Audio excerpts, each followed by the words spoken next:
Dear student, आज हम chemistry of element of first transition series या 3D सीरीज एलिमेंट की जो है केमिस्ट्री पढ़ेंगे, जो कि BSc part second inorganic chemistry के सिलेबस में। देखिए, जो 3D, 4D और 5D श्रेणी के जो एलिमेंट्स हैं, तत्व हैं, वो सभी धातु हैं। और ये जो 3D, 4D और 5D श्रेणी के जो तत्वों की जब हम केमिस्ट्री पढ़ते हैं, इनकी रसायन को पढ़ते हैं, इनके गुणों को पढ़ते हैं, तो इन गुणों के अंदर जो है 3D का गुण हम एक साथ एक चैप्टर में पढ़ते हैं, और 4D और 5D तत्वों के जो गुण हैं हम एक अलग चैप्टर में पढ़ते हैं। दोनों का मतलब 4D और 5D को एक साथ पढ़ते हैं, 3D को अलग से पढ़ते हैं। तो देखिए, पहले तो सबसे पहले बच्चों आप इस बात को समझ लें कि जो 3D सीरीज है, चाहे वो 4D सीरीज है या चाहे वो 5D सीरीज है, इस D सीरीज के अंदर जो है हर सीरीज के अंदर 10 एलिमेंट्स हैं। अब 10 एलिमेंट क्यों हैं? क्योंकि D जो कक्षक है उसमें 5 ऑर्बिटल्स होती है और एक ऑर्बिटल में 2 इलेक्ट्रॉन भरते हैं, तो टोटल कितने इलेक्ट्रॉन भरेंगे? उसमें 10 इलेक्ट्रॉन भरेंगे। इट मीन्स इन तत्वों का जो इलेक्ट्रॉनिक कॉन्फ़िगरेशन होगा वो ND1 से ND10 होगा। इट मीन्स एक सीरीज के अंदर 10 एलिमेंट्स यहाँ पर आएंगे। नंबर एक बात। नंबर दूसरी बात, ये जो D सीरीज के जो एलिमेंट्स हैं वो पीरियोडिक टेबल में इसकी 4 सीरीज है वैसे, 3D, 4D, 5D और 6D। 3D में 10 एलिमेंट, 4D में 5 एलिमेंट और 5D में 10 एलिमेंट। लेकिन जो 6D सीरीज है वो इनकम्प्लीट है, जो कि अभी डिस्कवरी उसमें चल रही है। तो सबसे पहले का हम इंट्रोडक्शन पढ़ते हैं। D सीरीज के तत्वों को हम ट्रांजिशन एलिमेंट भी बोलते हैं। क्यों बोलते हैं, क्या वो आगे समझेंगे, लेकिन सबसे पहले हम इनका इंट्रोडक्शन पढ़ते हैं। उस इंट्रोडक्शन में हम ये पढ़ते हैं कि इन तत्वों को इन एलिमेंट्स को पीरियोडिक टेबल में कहाँ रखा गया। देखिए, जब हम पीरियोडिक टेबल देखते हैं तो उस पीरियोडिक टेबल के अंदर 4 ब्लॉक आपने पढ़े होंगे। 4 ब्लॉक है पीरियोडिक टेबल के अंदर, 7 पीरियड्स है पीरियोडिक टेबल के अंदर और 18 ग्रुप है, वर्ग है पीरियोडिक टेबल में। तो ये जो 4 ब्लॉक पीरियोडिक टेबल के बनाए, उसमें S ब्लॉक एलिमेंट्स हैं, P ब्लॉक एलिमेंट है और D ब्लॉक एलिमेंट है और F ब्लॉक एलिमेंट्स है। तो जो D ब्लॉक के एलिमेंट हैं वो पीरियोडिक टेबल में आप जब देखेंगे तो S ब्लॉक और P ब्लॉक के एलिमेंट के बीच में रखा गया है इनको। जैसे ही S ब्लॉक खत्म होता है, दो D ब्लॉक के एलिमेंट आते हैं और देन उसके बाद में P ब्लॉक एलिमेंट आते हैं, और जो F ब्लॉक के एलिमेंट है वो पीरियोडिक टेबल में सेपरेट स्थान जो है यहाँ पर दिया गया है, नीचे रखे गए। तो देखिए, यहाँ पर क्या है कि ये जो बीच में क्यों रखे गए हैं, क्योंकि इनके जो गुण हैं S और P के बीच के हैं, इसलिए इनको बीच में रखा गया। अब हम इस चैप्टर के अंदर हम जो है वो पढ़ेंगे। सबसे पहले पढ़ेंगे 3D सीरीज के एलिमेंट। तो देखिए, 3D सीरीज के एलिमेंट की अगर हम देखें तो ये जो 3D सीरीज के एलिमेंट है वो स्कैंडियम 21 से स्टार्ट होता है और जिंक 30 पर ख़त्म हो जाता है। 4D सीरीज के एलिमेंट आपने देखा होगा, 4D सीरीज के अंदर जो एलिमेंट है ईट्रियम 39 से स्टार्ट होता है और कैडमियम 48 पर ख़त्म हो जाता है। और 5D सीरीज के जो एलिमेंट है उसमें लेंथेनम 57, देन उसके बाद में हैफेनियम आता है जिसका एटॉमिक नंबर 72 है और मरकरी 80 पर ख़त्म हो जाता है। तो लेंथेनम और हैफेनियम के मध्य में जो 14 एलिमेंट है वो F ब्लॉक एलिमेंट है, जो पीरियोडिक टेबल के अंदर नीचे रखे हैं, जैसा कि आपको हम पूर्व की क्लासों में पढ़ चुके हैं। अब जो 3D सीरीज के हैं, तो इसको पढ़ने के लिए हमें क्या है, सबसे पहले इस 3D सीरीज के 10 एलिमेंट है वो याद आप करने हैं, उनका एटॉमिक नंबर, उसका सिंबल और उसका नाम। और ये यहाँ पर ये आपको मैं क्लियर कर देता हूँ कि चाहे वो एलिमेंट 3D का हो, चाहे वो 4D का हो, चाहे 5D का, ये सभी जो एलिमेंट है वो है मेटल्स, धातु। और ये जो तत्व है ये धातु हैं, और इन तत्वों को हम संक्रमण तत्व भी कहते हैं। संक्रमण तत्व भी कहते हैं। क्यों कहते हैं, आगे पढ़ेंगे हम, इसी में आगे ले रहे हैं। तो देखिए, ये जो तत्व है ये जो है धातु हैं, इनमें धात्विक गुण हैं और विद्युत धनीय गुण भी है। और ये क्या करते हैं, ये जो आवर्त सारणी में है, ये जो तत्व है आवर्त सारणी के अंदर आवर्त नंबर 4 3D 4 आवर्त में है, 4D 5th आवर्त में है और 5D 6 आवर्त में है और 6D सीरीज जो है 7th आवर्त में रखा गया है यहाँ पर। और इनके जो वर्ग है, जो 10 वर्ग है, वो चाहे वो 3D के हों, चाहे वो 4D के हों, चाहे वो 5D के हों, इनके जो वर्ग है, ग्रुप है, वो 3rd वी से स्टार्ट होकर के 2nd बी वर्ग तक जाते हैं। इट मीन्स 10 वर्ग है इनके पीरियोडिक टेबल में, जो है वर्ग में 10 वर्ग है डी ब्लॉक एलिमेंट्स के। ये इसकी जनरल बातें थी। अब हम आते हैं कि इन डी ब्लॉक तत्वों को हम संक्रमण तत्व या ट्रांजिशन एलिमेंट भी कहते हैं। तो देखिए यहाँ पर इनको संक्रमण तत्व जो है क्या है, क्यों कहते हैं। देखिए संक्रमण तत्वों का एक विशिष्ट गुण यह है कि रासायनिक बंध बनाने में ये अपने डी कक्षक को काम में लेते हैं, नंबर 1 बात। इसी के आधार पर संक्रमण तत्वों की डेफिनेशन दी गई, परिभाषा दी गई, और इसके अनुसार ये जो परिभाषा है ये दी गई कि वे तत्व जिनके परमाणुवीय अवस्था में या उस तत्व की किसी भी सामान्य ऑक्सीकरण अवस्था में डी कक्षक आंशिक रूप से भरी होती है, उन्हें हम क्या बोलते हैं, ट्रांजिशन एलिमेंट या संक्रमण तत्व कहते हैं। या दूसरे शब्द में हम ये कह सकते हैं कि किसी भी तत्व की परमाणुवीय या सामान्य ऑक्सीकरण अवस्था में किसी भी एक अवस्था में यदि उसका इलेक्ट्रॉनिक विन्यास ND1 से D9 है तो वह संक्रमण तत्व कहलाएगा। लेकिन उसका विन्यास D0 या D10 है तो वो संक्रमण तत्व नहीं कहलाएगा, या उसको हम संक्रमण तत्व नहीं कहेंगे, लेकिन वो डी ब्लॉक का तत्व होगा।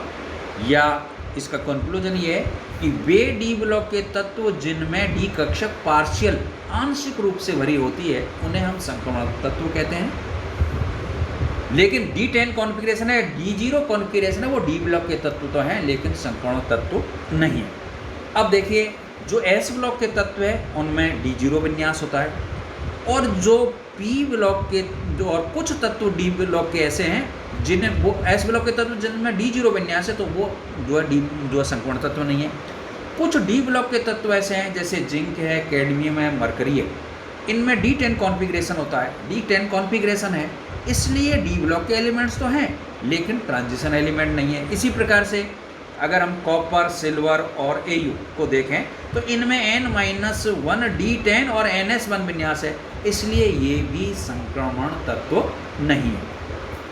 अब हम यहाँ पर, ये जनरल बात थी संक्रमण तत्व ट्रांजिशन। अब हम यहाँ पर जो है संक्रमण तत्व और वो भी 3D सीरीज के तत्वों के विशिष्ट गुण, special characteristics of transition element और 3D सीरीज एलिमेंट का यहाँ पर स्टडी करेंगे, जो कि आपके सिलेबस में स्टार्ट होता है। यहाँ से हमने जनरल पॉइंट देखिए। संक्रमण धातुओं की विशेषताएं एक वर्ग से दूसरे वर्ग के लिए परिवर्तित होती है। बहुत से भौतिक गुण तत्वों के इस समूह से जुड़े रहते हैं, जैसे इनमें उच्च घनत्व होता है, छोटे परमाणु आकार होता है, इनका हाई मेल्टिंग पॉइंट और बॉइलिंग पॉइंट्स होता है, और सबसे बड़ा जो इम्पोर्टेंट बात है ये कि ये जो डी ब्लॉक के तत्व है या संक्रमण तत्व है, इनमें कॉम्प्लेक्स फॉर्मेशन उपसय संयोजक यौगिक बनाने का बहुत ही प्रबल गुण होता है, जो कि आप कोऑर्डिनेशन केमिस्ट्री का जो टॉपिक हमने पढ़ा था उसमें पढ़ चुके हैं। जितने भी कोऑर्डिनेशन कंपाउंड आपके सिलेबस में थे वो मोस्टली किसने बनाए थे, डी ब्लॉक एलिमेंट। तो ये इनका एक बहुत मेजर प्रॉपर्टी है। दूसरा, ये जो डी ब्लॉक के तत्व है या ट्रांजिशन एलिमेंट है, इनमें एक इम्पॉर्टेंट प्रॉपर्टी और होती है कि ये वेरिएबल ऑक्सीडेशन स्टेट प्रदर्शित करते हैं, परिवर्तित ऑक्सीकरण अवस्था प्रदर्शित करते हैं। मतलब एक ही तत्व की बहुत सारी ऑक्सीकरण अवस्था होती है। जैसे फॉर एग्जांपल्स मैं यहाँ पर दूंगा आपको, जो मैग्नीज जो है तत्व है डी ब्लॉक का, उसकी ऑक्सीकरण अवस्था +1 से लेकर के +7, मतलब +1 की भी उसकी ऑक्सीडेशन स्टेट है, +2 भी है उसकी, +3 भी है, +4 भी है, +5 भी है, +6 भी है और +7 भी। तो इन तत्वों का ये भी एक इम्पॉर्टेंट गुण प्रॉपर्टी है कि ये वेरिएबल परिवर्तित ऑक्सीकरण अवस्था रखते हैं।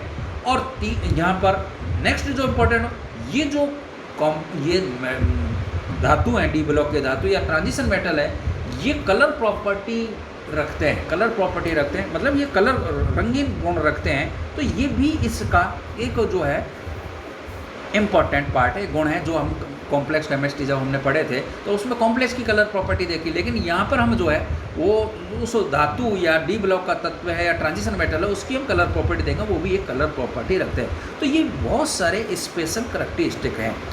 अब देखिए क्या होता है यहाँ पर, जो डी ब्लॉक के तत्व है या ट्रांजिशन मेटल में एक और बात है कि इनके सदस्यों के मध्य में काफ़ी सिमिलरिटीज़ पाई जाती है। जैसे अगर हम देखें मोस्टली 4D और 5D श्रेणी के तत्वों के अंदर जो है गुण बिल्कुल मोस्टली ऑलमोस्ट सेम होते हैं। 3D से थोड़े डिफरेंस होते हैं, लेकिन 3D में ही कुछ जितने 10 एलिमेंट हैं उनमें बहुत सारे एलिमेंट्स गुण यहाँ पर काफ़ी मिलते हैं। दूसरी यहाँ पर चीज़ आती है, संकर्ण तत्वों के रासायनिक गुणों के परिवर्तन में कोई नियमितता नहीं पाई जाती। देखिए, ऐसा नहीं है कि इन ट्रांजिशन एलिमेंट के जो केमिकल प्रॉपर्टी है वो रेगुलर रूप से या नियमित रूप से चेंज होंगे। कुछ के गुण बहुत तेज़ी से परिवर्तित होते हैं और कुछ के गुण जो है नहीं होते। देखिए, श्रृंखला के आरंभ में ये अत्यधिक क्रियाशील तत्व होते हैं, अंत में ये लगभग अक्रिय धातु हो जाते हैं। ये एक वर्ग में इनके गुण बहुत सारी समानता देखने को मिलती है। इस प्रकार से विभिन्न संक्रमण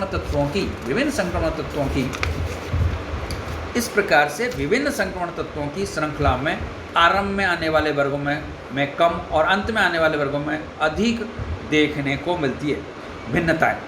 तो ये जो डी ब्लॉक के तत्व हैं या ट्रांजिशन एलिमेंट है, इनके बहुत सारे गुणों में समानता असमानता उसका एक रेगुलर ट्रेंड यहाँ पर नहीं है। अब देखिए ये जो डी ब्लॉक के एलिमेंट है, चाहे वो 3D का एलिमेंट है, चाहे वो 4D का एलिमेंट है, हम सभी पढ़ने हैं आपके सिलेबस में है, और चाहे वो 4D सीरीज का एलिमेंट है, इनके गुणों में जो चाहे वो बहुत फिजिकल चेंज हो, मतलब भौतिक गुणों में चेंज हो, चाहे उनके केमिकल गुणों में चेंज हो, ये जो गुणों में जो चेंज है या इनमें सिमिलरिटी है, कुछ समानता है, ये जो है मुख्यतः दो चीज़ों पर यहाँ पर निर्भर करेगी। बाकी तो और चीज़ों पर करेगी, लेकिन उसमें दो फैक्टर इम्पोर्टेंट रोल यहाँ पर अदा करेगा। नंबर 1 है इन तत्वों का साइज, और नंबर 2 है इन तत्वों का इलेक्ट्रॉनिक कॉन्फ़िगरेशन, इलेक्ट्रॉनिक विन्यास। ये दो जो फैक्टर है इनकी प्रॉपर्टीज़ को यहाँ पर प्रभावित करेंगे। Number 1 that is the electronic configuration, और नंबर 2 इनका साइज। साइज में एटॉमिक रेडियाई भी यहाँ पर लेंगे, आयनिक रेडियाई भी लेंगे, या मेटलिक रेडियाई भी लेंगे, कोवेलेंट रेडियाई भी लेंगे यहाँ पर, तो आप हम पढ़ेंगे आगे जाकर बहुत डिटेल। और इलेक्ट्रॉनिक कॉन्फ़िगरेशन जो है भी हम यहाँ पर इसमें पढ़ेंगे, बहुत ढंग से पढ़ेंगे। तो ये जो दो चीज़ है जो मैंने नोट्स के अंदर भी बच्चों यहाँ पर अंडरलाइन की है, इनकी जो प्रॉपर्टीज़ है वो दो फैक्टर्स पर या दो इनके जो गुण हैं मुख्यतः इलेक्ट्रॉनिक विन्यास और उनके आकार पर निर्भर करते हैं। इसको आप ध्यान में रखना हमेशा।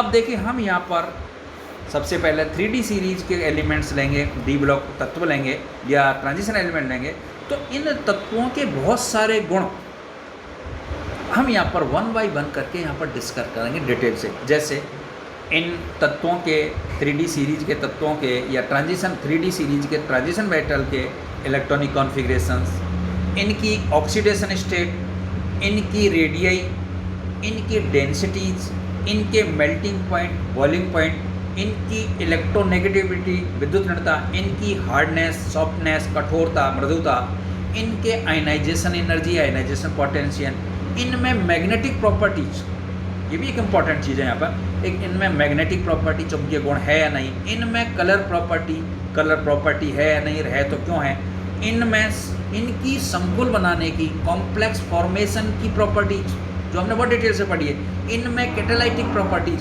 बहुत से डी ब्लॉक के एलिमेंट एज ए कैटलिस्ट काम करते हैं बहुत सारी रिएक्शंस के अंदर, जो है कैटालाइटिक प्रॉपर्टी, इनकी अंतरकाशी यौगिक बनाने की क्षमता, इंटरस्टिक्स बनाने की, जो कि बहुत से ये अंतरकाशी यौगिकों में पार्टिसिपेट करते हैं। ये नॉन स्टाइकोमेट्रिक कंपाउंड भी बनाते हैं। ये यौगिक जो है, इन यौगिकों के आयन हैं वो जल में अपघटित होते हैं, मतलब डिसोसिएशन होते हैं। ये बहुत सारे जो गुण हैं हम 1 बाय 1 करके यहाँ पर पढ़ेंगे। तो सबसे पहले जो है हम जो प्रॉपर्टीज कर लेंगे, नेक्स्ट लेक्चर में हम लेंगे। सबसे पहले हम लेंगे 3D सीरीज के तत्वों या ट्रांजिशन एलिमेंट के इलेक्ट्रॉनिक कॉन्फ़िगरेशन लेंगे पहला, और सभी पॉइंट को यहाँ पर लेंगे। तो इसमें देखिए सबसे बड़ी बात क्या है कि मोस्टली 3D सीरीज के एलिमेंट का जो है वो 21 स्कैंडियम से स्टार्ट होकर जिंक 30 पर ख़त्म होता है। तो वो 10 एलिमेंट है, वो सभी आपको जूनियर सीनियर में भी आप पढ़े जो है, तो वो तो सीरीज आपको याद यहाँ पर रह जाती है कि स्कैंडियम से लेकर के जिंक तक 3D सीरीज, उसका इलेक्ट्रॉनिक विन्यास वाले। लेकिन आप जो कि इस टॉपिक, इस डी ब्लॉक की केमिस्ट्री को पढ़ने के लिए मैं आपको यहाँ पर बताना चाहूँगा कि जो है एक चीज़ आप बहुत इम्पोर्टेंट है, वो है कि ये 3D सीरीज कहाँ से स्टार्ट हुई, कहाँ पर ख़त्म हुई, कौन कौन से इसके एलिमेंट है, उस एलिमेंट का क्या एटॉमिक नंबर है और क्या उसका सिंबल है। इसी तरीके से 4D 39 से स्टार्ट होकर के 48 पर ख़त्म हुई, स्कैंडियम से लेकर के कैडमियम तक। तब उनके भी जो 10 एलिमेंट है उनका क्या एटॉमिक नंबर है, उनका क्या सिंबल है, वो आपको बहुत ज़रूरी याद करना। और 5D सीरीज जो नेक्स्ट 5D सीरीज भी पढ़ेंगे अपन, तो उस 5D में लेंथेनम, फिर 14 एलिमेंट है, लेंथेनाइड आ गए, ब्लॉक के आगे, उसके बाद हैपेनियम से लेकर के जिंक तक, वो हैपेनियम से लेकर के मरकरी तक गए, जिंक मरकरी 80 तक गए। तो वो एलिमेंट है, उनके सिंबल, एटॉमिक नंबर और इनके इलेक्ट्रॉनिक कॉन्फ़िगरेशंस, क्योंकि इलेक्ट्रॉनिक कॉन्फ़िगरेशन में इनकी बहुत सारी प्रॉपर्टीज़ डिपेंड करती है यहाँ पर। तो वो चीज़ें आपको यहाँ पर सबसे पहले याद होना चाहिए, वो मस्ट है। नहीं तो क्या होगा, अगर आप 4D का एलिमेंट है वो 3D में जाएगा, 3D का 4D में चला जाएगा, अगर आपको ढंग से याद नहीं है। तो अब सबसे पहले इन एलिमेंटों को याद करें, इनका क्या एटॉमिक नंबर है, क्या सिंबल है, कहाँ से सीरीज स्टार्ट हुई, क्या हुई, और फिर देन उसके बाद में हमारे इलेक्ट्रॉनिक कॉन्फ़िगरेशन। तो इसी क्रम में हम कल जो है इन तत्वों के 3D सीरीज के तत्वों के इलेक्ट्रॉनिक कॉन्फ़िगरेशन से स्टार्ट करेंगे, और बहुत सारी प्रॉपर्टी जो मैंने 1 बाई 1 यहाँ पर बहुत सारी है जो मैंने बताए उनको डिस्कस करेंगे, वो पढ़ेंगे। आई थिंक आपको 3D सीरीज के एलिमेंट्स या ट्रांजिशन एलिमेंट या डी ब्लॉक एलिमेंट के तत्वों का एक जनरल इंट्रोडक्शन है, काफ़ी समझने को मिलेगा। Thank you. Doctor H S Swami, government college Kota.